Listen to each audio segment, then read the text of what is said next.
My brother told everyone I was a leech while living off me, so I cut him off, exposed him, and watched his world crash overnight.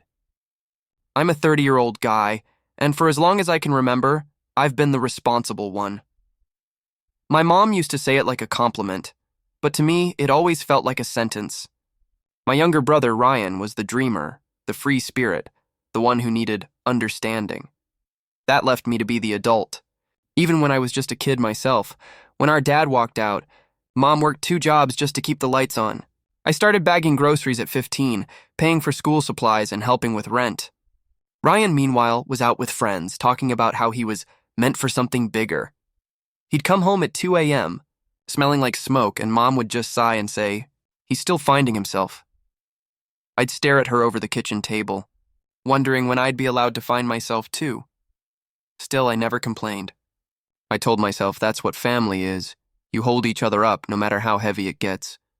When Ryan failed college, I was the one who helped him apply for another. When he crashed Mom's car, I was the one who paid for repairs. And every time he'd flash that boyish grin and say, "You're the best, bro. I'll pay you back, promise." He never did. But I convinced myself it didn't matter. Looking back, I think I mistook sacrifice for love, as if the more I gave, the more valuable I became. I thought loyalty would mean something. I thought Ryan would grow up, realize what I'd done for him, and finally treat me like more than his safety net. I couldn't have been more wrong. Because the day would come when he'd turn that same family loyalty into a weapon, and he'd aim it right at me. It started with one of those late-night calls you can't ignore. Ryan's voice was shaky, dramatic as ever. "Man, I just got laid off. They said it's downsizing, but I think they're out to get me." I remember feeling a mix of sympathy and exhaustion. He asked if he could crash at my place for a few weeks, just until he got back on his feet. I didn't hesitate. He was my brother. What was I supposed to say? No? The first week it was fine. We stayed up late watching movies, ordering pizza, joking like old times. It almost felt like we were kids again, until the second week rolled into the third, and I realized Ryan hadn't applied for a single job. Every morning I'd head to work while he was still asleep. And when I came home, he'd be in the same spot, on the couch, controller in hand, surrounded by empty cans and snack wrappers. I tried subtle reminders at first. "Hey, any luck on applications?" He'd smirk and say, "Relax, I'm waiting for the right fit. No point rushing into something I'll hate." Days turned into weeks, and suddenly his temporary stay had stretched into 2 full months. The apartment stopped feeling like mine. My groceries vanished, my laundry piled up because the machine was always full of his clothes, and the utility bills doubled. When I hinted about him pitching in, he'd laugh it off. "Dude, I'll get you next month. You know I'm good for it." But the thing is, he never was. I started feeling like a guest in my own home, walking on eggshells to avoid another argument. Whenever I got close to calling him out, I'd hear Mom's voice in my head. "Be patient with your brother. He's trying." But deep down, I knew he wasn't trying at all. He was settling in, and I was too afraid to admit I'd just invited chaos to move in permanently. It started small, little jokes Ryan would drop whenever people came over. At first, I thought he was just trying to be funny, but there was something mean underneath the laughter. One night, a few of our old friends came by to hang out. Ryan leaned back on the couch, grinning as he said, "You guys know my brother, right? He loves control. Can't stand it when people don't depend on him." Everyone laughed, and I forced a smile, pretending it didn't sting, but it did. A week later, he started calling me Mr. Spreadsheet because I'd asked him to track his share of the groceries. "Man, chill," he'd laugh in front of others. "You act like you're my landlord." That word, landlord, hit hard. I wasn't his landlord. I was his brother, letting him stay rent-free while he figured his life out. But somehow, in front of everyone else, I was the uptight one. Soon, the jokes turned into subtle digs. "He's cheap," he'd say when I didn't want to order takeout again. "He loves pity parties," he'd whisper when I mentioned working overtime. It got to a point where mutual friends started acting weird around me, more distant. Polite in that way people are when they've already made up their minds about you. The worst part came one night when I walked past his room and overheard him on a call. His voice was low, serious. "Yeah, man, he plays victim all the time. Says he supports me, but he just wants control. He uses guilt like a weapon. I froze in the hallway, heart pounding. He was describing me like I was the Leech. It wasn't just words, it was manipulation. He was rewriting our story in real time, turning me from the one who helped him into the one holding him back. And the world was starting to believe him. It happened at my mom's annual family barbecue, the one event I always looked forward to, where cousins joked, uncles argued over sports, and the smell of grilled corn and charcoal filled the yard. But this year felt off. The moment I walked in, conversations quieted. Eyes flicked toward me, then away. My aunt gave me one of those tight smiles people use when they already know something you don't. Ryan was at the center of the patio, beer in hand, laughing loud enough for everyone to hear. "Yeah, man, I've been covering for him for years," he said, shaking his head dramatically. "I mean, someone's got to look out for the guy."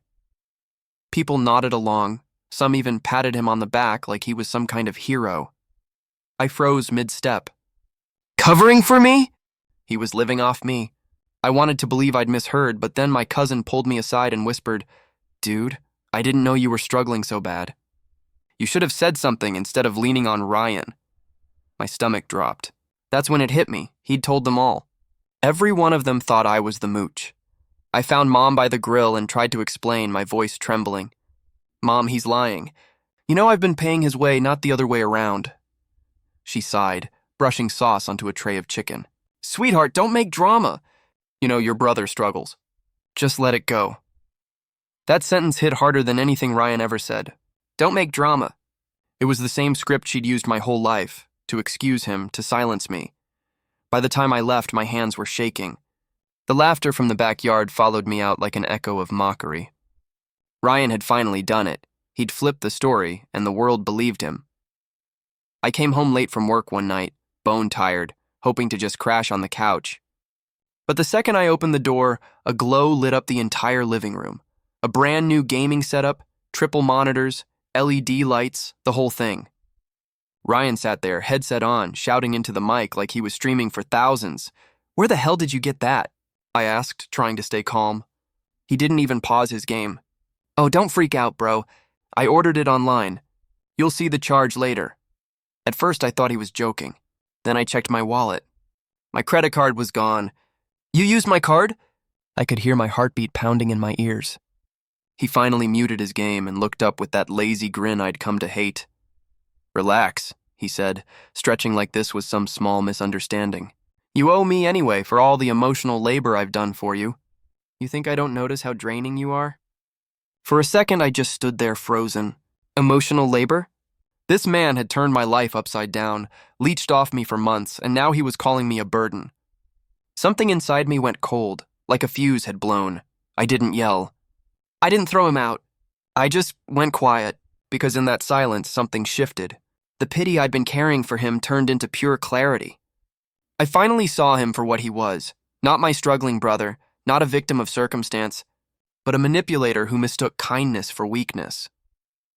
That night, while he laughed at his screen, I lay awake staring at the ceiling.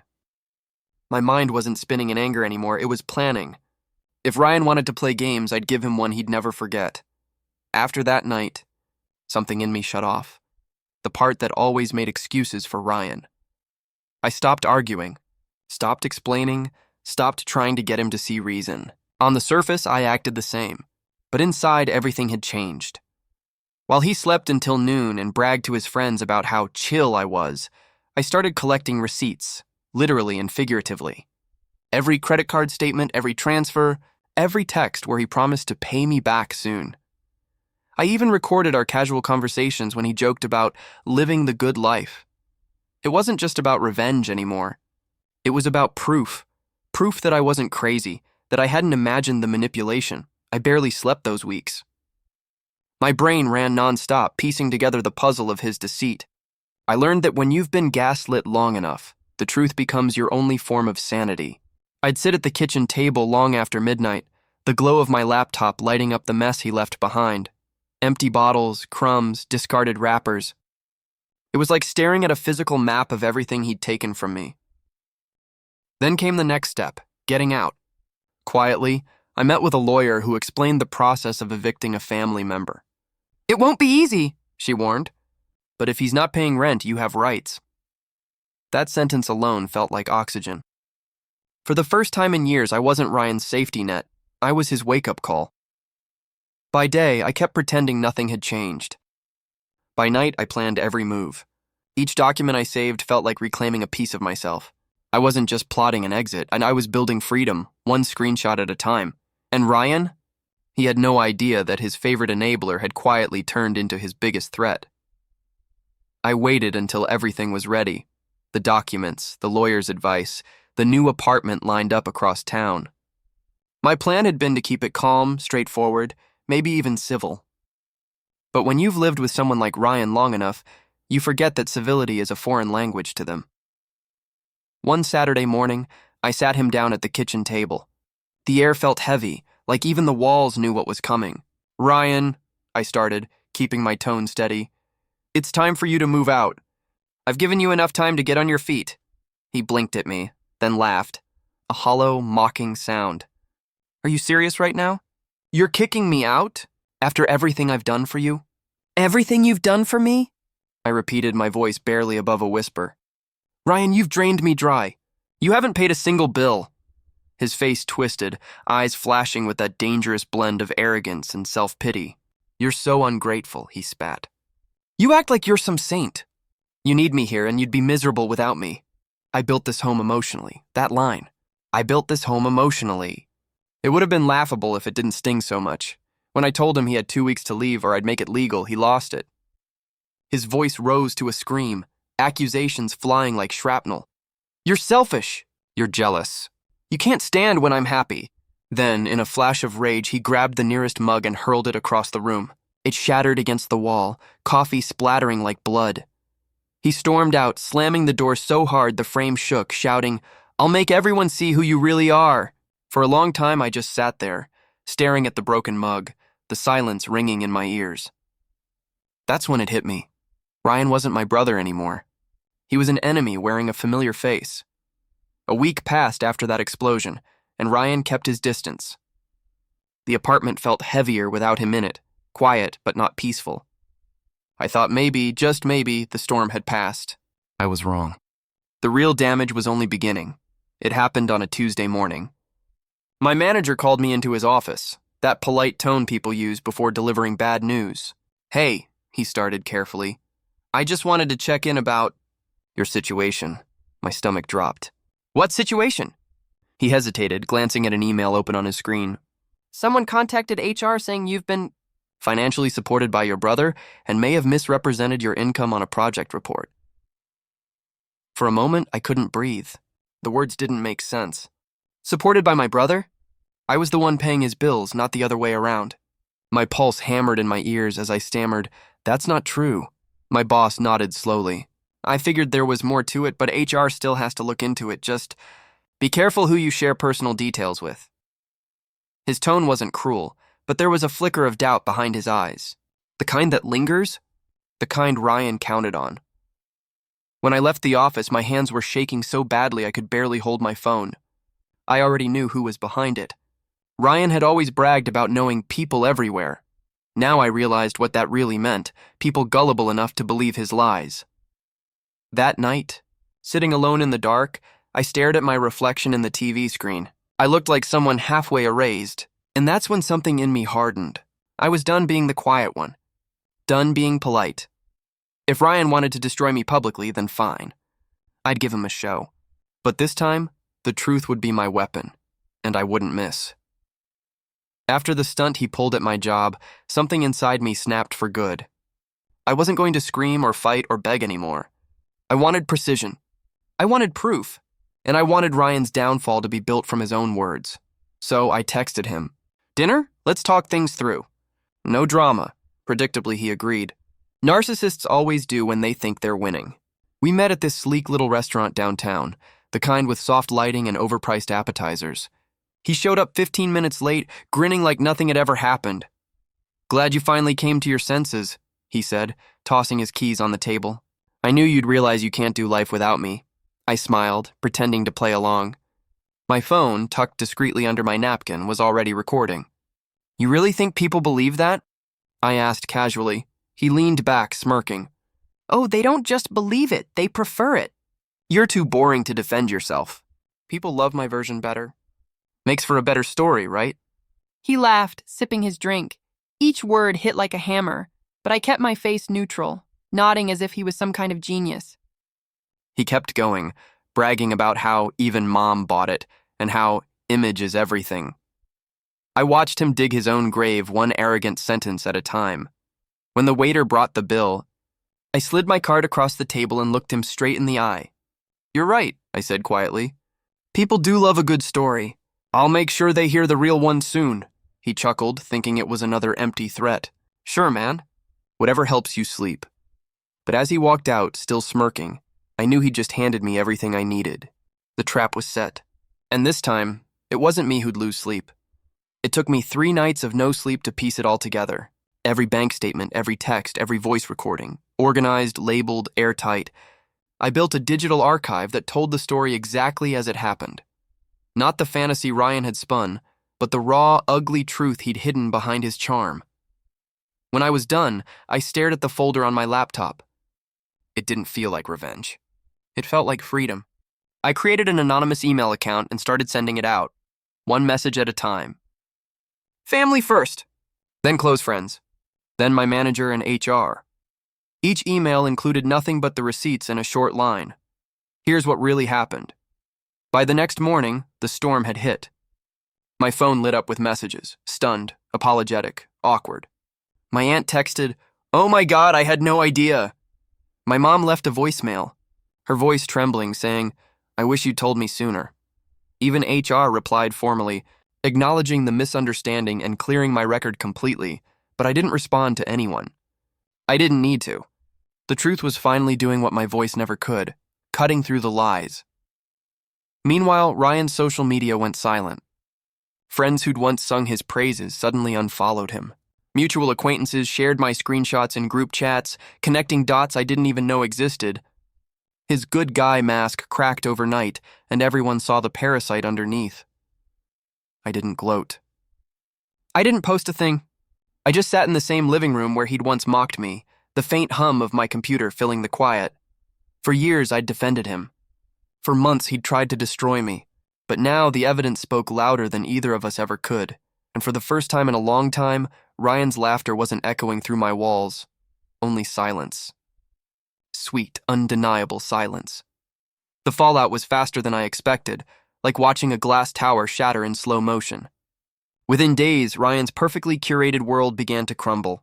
His friends, the same ones who'd laughed at his stories about me, stopped answering his calls. His girlfriend, the one who used to post about how authentic he was, deleted every photo of them together. His social media accounts went dark after a barrage of angry comments called him a manipulator, a freeloader, a liar. I didn't have to lift a finger. The truth worked on its own. The same people who once echoed his jokes about me now whispered his name like a warning. Karma didn't come quietly. It came roaring.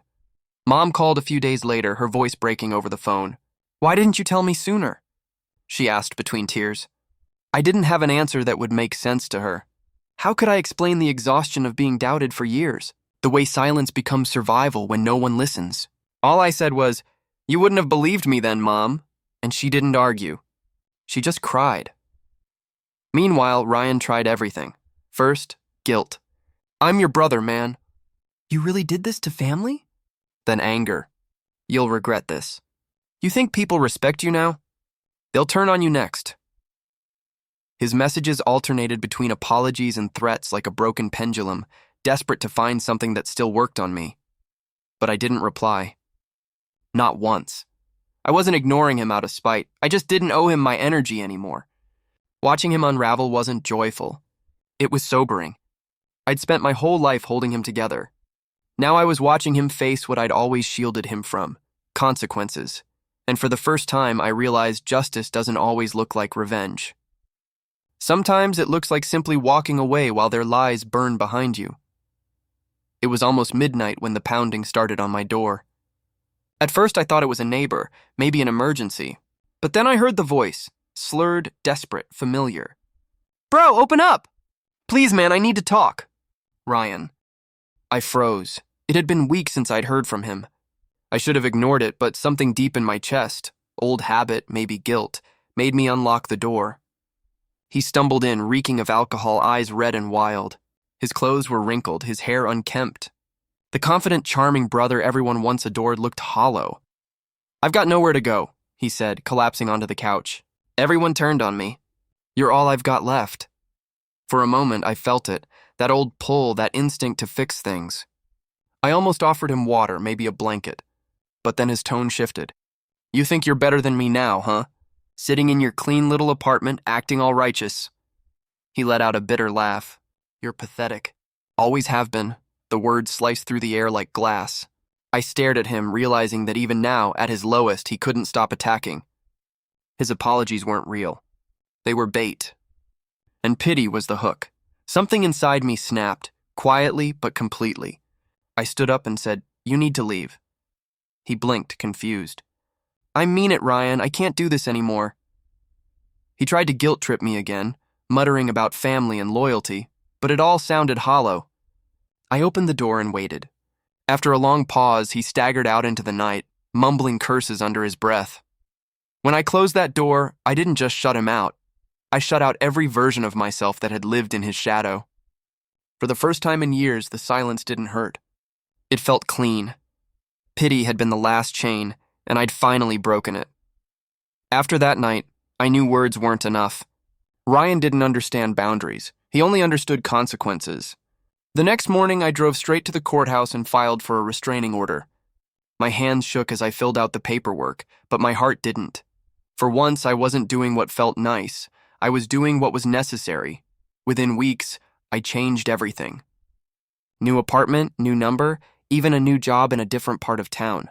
I told only 2 people where I was going, both trusted friends who had seen everything unfold. I didn't want Ryan finding me, not through mutual friends, not through Mom, not through anyone. I was done being reachable. When the order was approved, I expected to feel triumphant. Instead, I just felt empty. It wasn't victory, it was grief. Grieving a brother who was still alive but had died in every way that mattered. The little kid I'd once protected, the friend I thought I had, he was gone, buried under years of manipulation and resentment. Friends told me I'd done the right thing. They said I was strong, that they admired how I handled it. But late at night, when the world went quiet, I'd sit by my window and wonder if strength always had to feel this lonely. Still, every time I thought about caving, about reaching out, I remembered the look in his eyes that night he called me pathetic. And that was enough to keep me still. The silence that followed was strange at first, unnerving. But slowly it turned into something else, peace. The kind that doesn't need noise to prove it exists.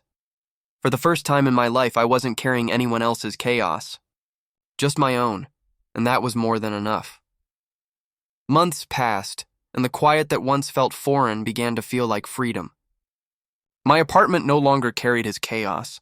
No beer bottles on the counter, no late-night shouting, no passive-aggressive tension simmering in the air.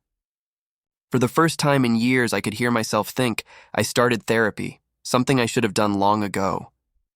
At first, I sat there, arms crossed, saying, "I'm fine. I just need to move on." But my therapist smiled gently and said, "You've spent so long surviving other people's storms, you don't know what calm feels like yet." That line stuck with me. I realized I'd built my identity around keeping the peace, even when it meant losing myself. Slowly, I started to rebuild. I dusted off my old guitar, the one I hadn't touched since college. I began running again, not to escape, but to feel the rhythm of my own breath. I cooked meals for one and didn't feel lonely. I felt present. Therapy taught me something I never learned growing up. Boundaries aren't cruelty. They're self-respect made visible. I stopped over-explaining my choices. When relatives called asking if I'd spoken to Ryan, I simply said, "No," and left it at that. I didn't owe anyone a justification for my peace. My home finally felt like home, every corner carrying quiet gratitude instead of resentment. On some nights, I'd sit by the window with a cup of coffee, the city lights glowing below, and think about how strange it felt to live without the constant noise of fixing someone else's life. It hit me then. Sometimes the most radical act of love isn't saving someone. It's walking away before they drag you down too, and for once, walking away didn't feel like loss. It felt like rebirth. It happened months later, on a random Sunday morning. I was scrolling through Reddit with my coffee when a headline stopped me cold. My brother betrayed me after I helped him. Need advice. The username wasn't familiar, but the details were unmistakable. It was Ryan. He'd written a long post painting himself as the victim, the loyal brother who took in his unstable sibling, only to be exposed and abandoned. He wrote about being emotionally drained and financially manipulated, twisting every truth, until he sounded like the martyr. I almost laughed, not out of amusement, but disbelief. Even now, even after everything, he still needed an audience. But this time, the world didn't buy it. Within hours, the comments turned against him. Users dissected every paragraph, pointing out inconsistencies, asking for proof he couldn't provide. Then, someone recognized the story and linked the very screenshots and recordings I'd once sent to family and HR. The evidence spread like wildfire. Commenters didn't hold back. Classic narcissist behavior. Always the victim until the mask slips. Thread after thread tore down the facade he'd spent years perfecting. His post was locked within hours, but the internet never forgets. Other users reposted it, turning Ryan into an unintentional case study in manipulation and entitlement. The irony wasn't lost on me. The same hunger for validation that once let him twist people against me had now devoured him publicly. His need for control had turned into self-destruction, and this time there was no one left to save him. I didn't comment. I didn't message him. I just read the threads quietly, scrolling through the truth he could no longer outrun. For the first time, the world saw the brother I'd known all along, and that realization didn't fill me with anger. Just peace, the kind that comes when justice finally speaks for itself. People think closure looks like a big speech or a final confrontation, like in movies, where the music swells and everything suddenly makes sense. But in real life, closure is quieter. It's when you stop waiting for someone to understand the damage they caused. It's when peace stops depending on their apology. If there's one thing I've learned through all this, it's that cutting family off isn't cruelty. It's clarity. I spent years believing that love meant endurance, that loyalty meant staying no matter how much it hurt. But love without respect isn't love. It's slow decay. I still wish Ryan healing, but not access. I've learned that you can forgive someone and still close the door. You can want the best for them and still keep your distance. Forgiveness doesn't always mean reconciliation. Sometimes it just means freeing yourself from the weight of their chaos. To anyone listening who's been called selfish for setting boundaries, you're not. Some people only change when they lose the person who kept saving them. And even then, change isn't guaranteed. You can't rebuild someone who enjoys watching you crumble. Now my life is simple, quiet. I come home to stillness, to shelves I built myself, to mornings where no one drains me before the day even begins. My apartment is small, but every inch of it feels like mine, a space untouched by guilt or manipulation. As I stand by the window, sunlight flooding the room, I catch my reflection and almost don't recognize the man staring back, calmer, lighter, free. I whisper to myself, half a smile on my face, I finally live rent-free.